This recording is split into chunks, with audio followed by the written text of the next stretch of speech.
What's up, everybody? We are back with another review. Today we are talking about Forza Horizon 6, and as someone who's into gaming, someone into cars, I always look forward to the new Forza Horizons and how good they're going to be. But before we get into our normal rhythm of pros, so-sos, cons, and then wrapping it up and giving you a score, if you're going to come hang out live, I'm still playing a lot of Forza. Playing a lot of new games, playing Apex and Warzone to fill in the gaps. If you want to come hang out live, link is down below for my Twitch. Also, link down below is TikTok, Instagram, YouTube, single player channel, as well as if you're into cars like I am, I have my car, Instagram, TikTok, and YouTube channel. And if you're into hiking, I also have my hiking socials and YouTube linked down below. If you're not familiar with the Forza Horizon series, and it'd be shocking if you at least don't know what it is, this is the 6th installment where there is the Horizon Festival, which is a car-based festival that has been in different locations. They were in Colorado, France, Australia, the UK, and then Mexico, and now in Japan. And of all of those places, I would say Japan is the most associated with car culture. And it's been the long-awaited arrival for a Forza Horizon in Japan. You go around, you do your races, you progress until you finish progression essentially as the festival champion in a way. And that's kind of it. There's also lots of side stories and things to do. And that's Forza Horizon. It's a big car festival, lots of racing. You progress through it all. So we're going to do our pros, our so-sos, and our cons, starting off with our cons. The first one I have is you just earn cars and credits way too easy. Now, I think some of the credits earning is due to the new estate feature where you've always been able to buy houses, or at least in the last few, I can't remember in the really early ones if you could, but you've been able to buy houses in the Forza Horizon series, and then you just have the house. And in this one, you can now not only buy a house, but you can customize your garage, you can customize the property around it to build obstacle courses and stuff. And so I think that's why credits are so easy to earn, although it just feels like, when you got to 200, 300,000 credits in the career modes before, it's like, wow, I really have a lot of money. Now you're consistently in the millions if you don't spend your money like crazy, and I just think it's a little bit too easy there. Cars, I also think are a little bit easy. You have the progression in this game, which we'll talk about, where you progress through the wristband system, where you're a nobody and you become more and more of a known quantity or a known person in the festival. Whereas before the last few games, you were going into it as, hey, you're this champion who's traveling with the festival and doing events. And so there is the wristband system, and then there's also the Discover Japan system, which like street races contribute to, sightseeing, stuff like that contributes to that. And throughout the different tracks that you can progress, you get lots of cars. You also get lots of credits through those. You're just given cars for completing certain things like crazy. If you pre-ordered and got the, and especially if you got the premium edition, you get like 10 or 12 cars off the bat. If you played the previous Forza Horizons, you get the cover car for all of them except for the McLaren Senna, and not even because of the car licensing, because of the Senna name licensing that you have to do separate.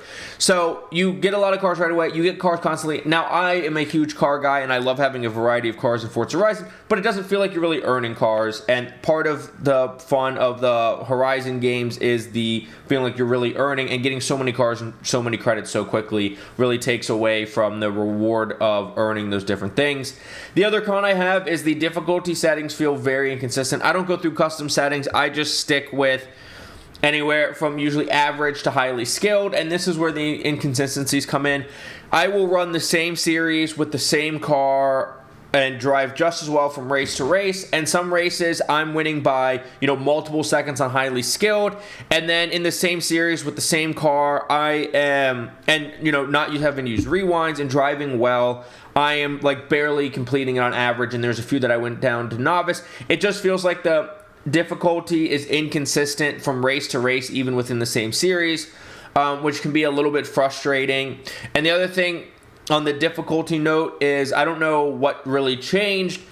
and I've seen conversation about this on social media, but in the previous Forza Horizon games, you could use any car in the race and not change the difficulty and have a chance to win as long as you drive well. It doesn't feel like that. It feels like, especially with the difficulty and inconsistencies, you really have to be driving certain cars in certain races, and you have to figure out what those cars are. And if you get deep into the modding and tuning, that becomes really, really important in the higher difficulty levels, highly skilled and above, which it wasn't as important before. To me, that's a con, just the inconsistency, but it is what it is. So moving on to so-sos, and this kind of goes along with the difficulty, is the NPC drivers in this game, the drivatars.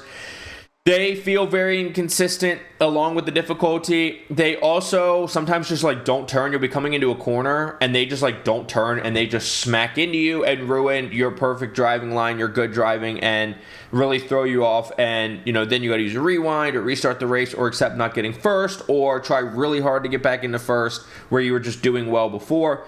Also, something that I've seen talked about on social media is it feels like, and it certainly looks like, that a lot of the drivatars have more acceleration. You'll be in the exact same car in a straightaway, foot to the floor, and you're just getting passed by a drivatar in the exact same car. It seems like they can brake later, and they brake harder, and it just seems like the NPCs aren't really consistent or very logical in their driving. The next so-so I have, and this is a really small one, and it's obvious why it has to exist, but when you leave your own estate and drive out into the map, there's an extra loading screen. What I like is it's very cinematic looking. And I like the way it looks, but I hate that there's an extra loading screen because of the estate system. It exists because there is not just one estate. It's not like, houses before, there wasn't just the house on the map. Everybody has a customizable estate, so it has to load your estate separate from the map. So I get why it exists. I hate that it exists because it's not smooth. It's not a smooth transition. But at least they made it look good, I guess. So moving on to pros. Graphics. You expect good graphics out of Forza Horizon games, especially when we're going to Japan. Japan is a very scenic country with a lot of beautiful nature, a lot of cool looking cities, and so graphics have to be good in this game. Plus, if you're into cars, you want the cars to look really good. One of the complaints I know about Forza Horizon in the past is some of the cars' models. They did a lot of rescanning of models. I think the cars look good, the paint looks awesome in the way it reflects, the environments look really good.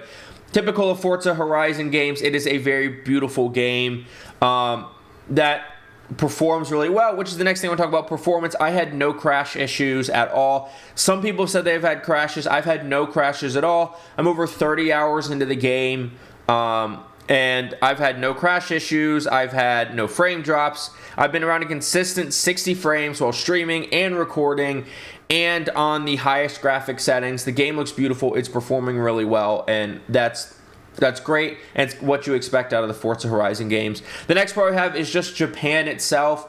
If you are into cars and you're not like a boomer who only likes old muscle cars or pre-war cars or 50s cars or whatever, if you are just into car culture, and especially with as popular as anime and Japanese culture has been in the last, 5, 10 plus years in the US, you combine that with how it seems like car culture is becoming more and more popular, even if it's just people that are into cars so they can flex. But cars become popular. Japanese culture has been popular. And you go all the way back to the Fast and Furious movies, especially Tokyo Drift, and how much influence that has had on car culture, especially for millennials and Gen Zs.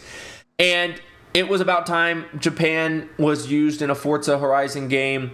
And it lends itself to a great variety of races, whether you're in the countryside, by the beach, in the mountains, in the city, going through cherry blossoms, going down ski slopes. Japan was able to provide a lot of different biomes within the map because Japan is a very diverse country relative to its size, although it is bigger than most people think it is. It's a very diverse country from a biome standpoint, and so you add in that with the love of Japanese culture in recent years and the impact that Japanese culture has had on cars, and it was just about time, so it was good to see it going to Japan. So the next part I have is there is roadside car sales. So normally you get your cars through wheel spins, through progression, through events, the big events like the showcase events will often give you a car at the end. But now also you just pull up on a roadside car, the little symbol on your map. You can pull up to those cars, you can buy them. Some are stock, some are modded. And they're at a discount whether they're stock or modded. They're cheaper than you would be buying them from the auto show. And the modified ones are cheaper than the ones you'd be buying plus the money you'd spend modifying it to that level. And it's just a cool thing. It exists in the car world where sometimes or in the real world period, where you'll see cars for sale on the side of the road. Less so, I think, with the creation of Facebook Marketplace and Cars and Bids and Bring a Trailer.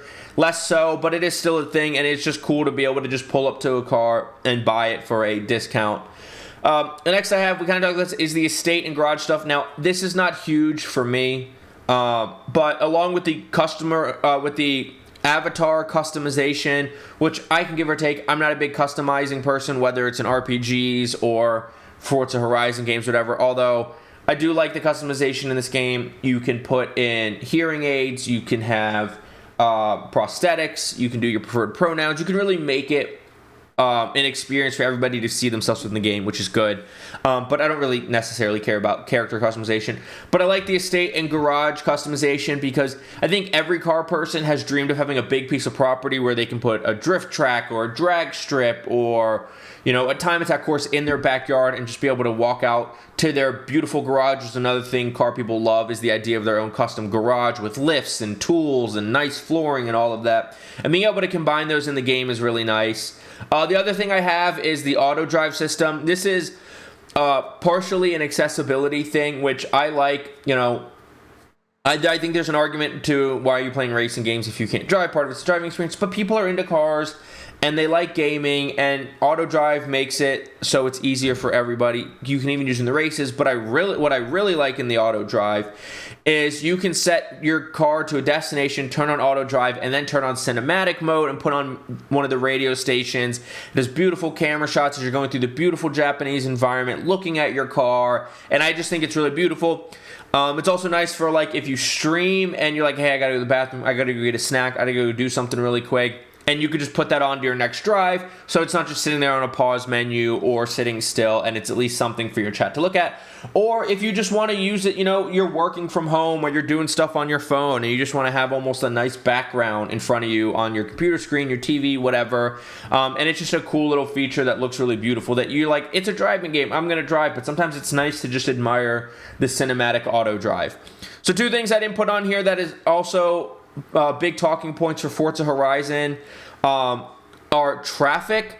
People, they want the city to feel realistic and lively, especially when you're in downtown Tokyo, and I get that, and there's a lot of traffic in downtown Tokyo, but I don't mind there being light traffic and being a little less realistic, because I just want to be able to drive hard, hit drifts without crashing into cars, speed through everywhere where, there's enough cars where if you're going fast enough, you will get into a collision at some point, but I like being able to have enough space to dodge cars. I actually like the lighter traffic, but I know a lot of people want the realism, and if you want the realism, the traffic is pretty light. The other thing is progression. In Forza Horizon games, I don't necessarily care about progression. I think from a story standpoint, it is good to have the progression be the wristband system and not just be a star. But for me, I just care, are the races fun? Do the cars feel good? Do they sound good? Does everything look good? And to me, the answer to that is yes. I don't care for the progression either way. And so I overall really loved Forza Horizon 6. I'm a big gamer. I'm a big car guy. That's why I stream and make game reviews, and I make car content, and I drive hours to go see cars. I'm a huge car person. I'm a huge gamer. So I always look forward to these games. They are the best racing games, in my opinion. The other competitors, like the Crew Motorfest and Need for Speed games, don't quite do it for me. I don't like the little less realism where every car has boost and your boost recharges, and it just... Forza Horizon is arcadey but realistic at the same time, so I love these games. I think they are absolutely the class of racing games if you are not looking for a racing sim.